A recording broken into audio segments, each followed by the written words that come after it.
Trump is golfing and making crude jokes while the country burns. Barack Obama comes out hard against the MAGA budget. San Diego neighbors are taking on ICE, and Charlie Kirk is the worst. Welcome back, Patriots. We've got a great show for you today, so let's get into it. We all know Donald Trump spends more time at his golf courses, which he bills the U.S. government for, than he does at the actual White House. But now he's taking it to the next level, turning the White House lawn into a putting green. Check it out.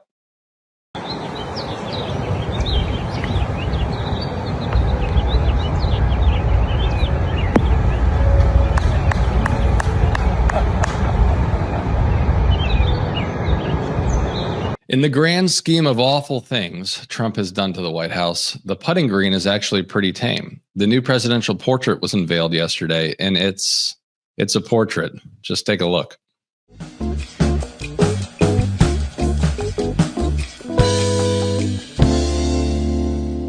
Isn't it creepy how the eyes follow you? Yikes. Creepy is also a word I'd use to describe Trump on the golf course again. With pro golfer Bryson DeChambeau, creepy, gross, weird, bizarre. Those all work for the next clip. Let's check it out. Play golf a lot together.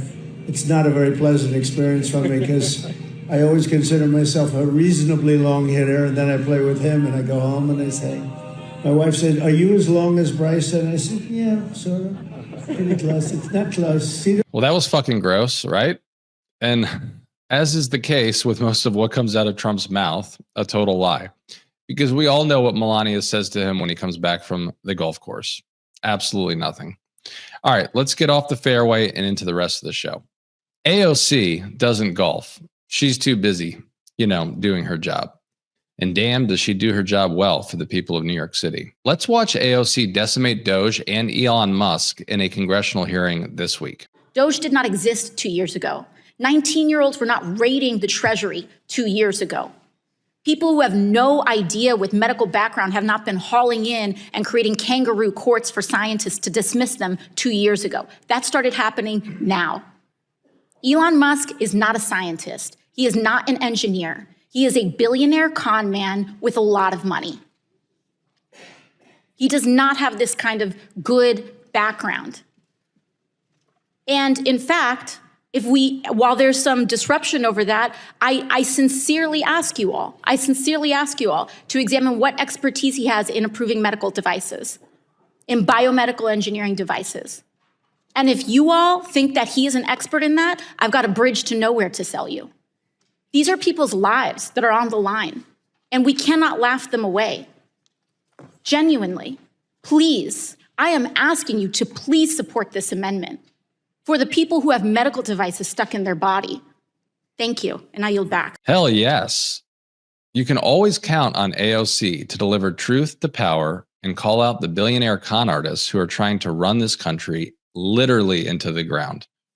And he may not be a billionaire, but he's definitely a con artist. Charlie Kirk traveled to Arizona so he could insult and demean the late, great senator and war hero, John McCain.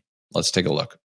This state has been the central player in the Trump story because this was the state where you had so many Republicans say, I don't support President Trump. But you know what was so good about that?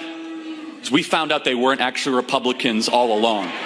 They exposed themselves. They were using the Republican label to get your vote.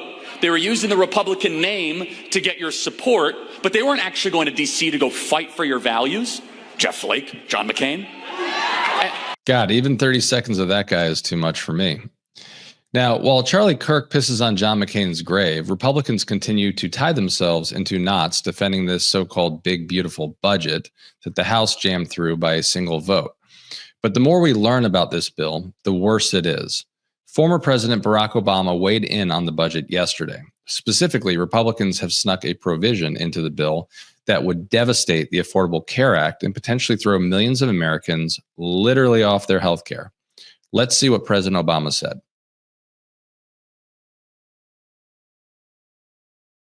It may be in writing, but you heard the man loud and clear.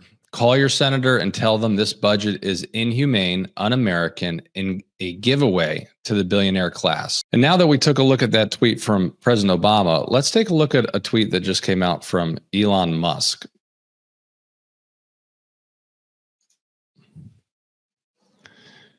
We're just going to let this Elon tweet speak for itself. Call your senator and tell them this budget is inhumane, un-American, and a giveaway to the billionaire class. If you don't have that phone number, it's 202-224-3121. Again, 202-224-3121.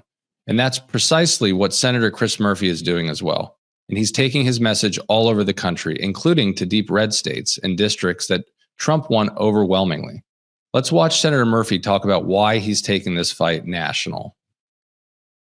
So you have done a lot of events in recent months in other states, traveling, red districts in some cases. Yep.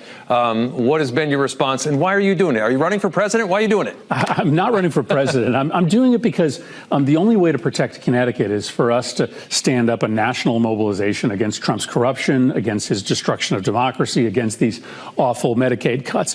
And so if I want to protect the people that I represent, then I've got to be out there making trouble in Republican districts, trying to get my Republican colleagues to stand up to this president's corruption and thievery. The response has been overwhelming. I mean, I was in a place called Saxapahaw, North Carolina, rural North Carolina, a really red place, and we filled a concert hall standing room only because Republicans who voted for Donald Trump but thought that he wasn't going to be this corrupt, thought that he actually was going to try to tackle costs, are furious at having been abandoned by him. So, yeah, my first, second, and third job is to be here in Connecticut, but I am also traveling the country because that's ultimately how we win these fights. Thank you, Senator Murphy. Keep making trouble, sir. Good trouble. We need patriots like Chris Murphy pounding the pavement every day, holding this administration to account. And finally, this next clip is one of the greatest things I've seen in 2025.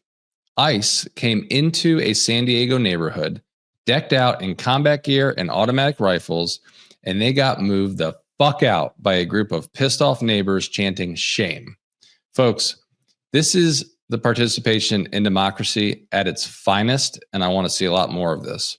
Watch these brave patriots now. Fuck you. Shame!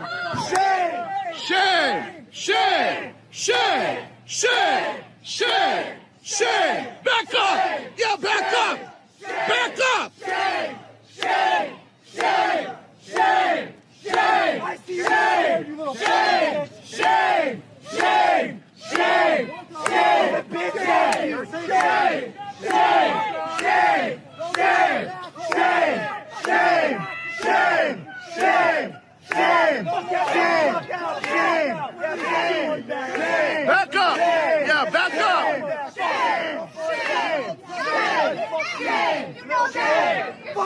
That's right! That's right! Back the fuck up! Back up! You guys are fucking Nazis! Get the fuck out of here, you fucking Nazis! God damn it! Fucking cowards! Go! Yeah, get the fuck out! Get the fuck out! Fucking cowards! Cowards! Fucking cowards! Nazi fucking coward! That's right. That's right. God damn. I love that clip. San Diegans, I salute you. Well done. Well done. And watching that makes me remember all the more reason why we really need a general strike throughout this country. All right. That's today's show, folks. Thanks again for tuning in. Don't forget to subscribe and hit that bell to make sure you get notified when a new episode drops. You guys are the best. Drop me a note in the comments if you got anything to say or anything that you want to see. I'll see you back tomorrow.